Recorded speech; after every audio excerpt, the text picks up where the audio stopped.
Once there was a gentleman who married, for his second wife, the proudest and most haughty woman that was ever seen. She had, by a former husband, 2 daughters of her own humor, who were, indeed, exactly like her in all things. He had likewise, by another wife, a young daughter, but of unparalleled goodness and sweetness of temper, which she took from her mother, who was the best creature in the world. No sooner were the ceremonies of the wedding over but the mother-in-law began to show herself in her true colors. She could not bear the good qualities of this pretty girl, and the less because they made her own daughters appear the more odious. She employed her in the meanest work of the house. She scoured the dishes, tables, etc., and scrubbed Madame's chamber, and those of Mrs., her daughters. She lay up in a sorry garret, upon a wretched straw bed, while her sisters lay in fine rooms, with floors all inlaid, upon beds of the very newest fashion, and where they had looking-glasses so large that they might see themselves at their full length from head to foot.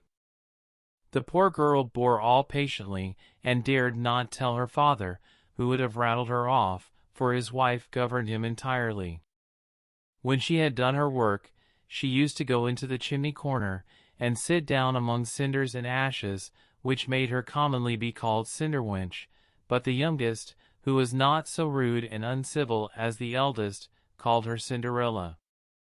However, Cinderella, notwithstanding her mean apparel, was 100 times handsomer than her sisters, though they were always dressed very richly.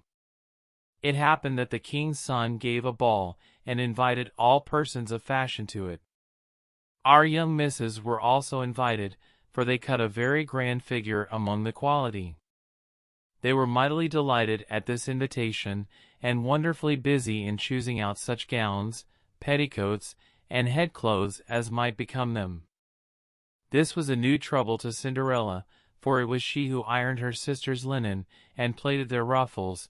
They talked all day long of nothing but how they should be dressed. "For my part," said the eldest, "I will wear my red velvet suit with French trimming."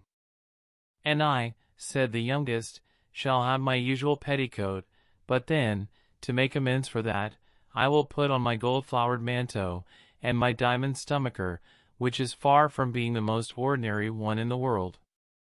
They sent for the best tire-woman they could get to make up their head-dresses and adjust their double pinners, and they had their red brushes and patches from Mademoiselle de la Poche.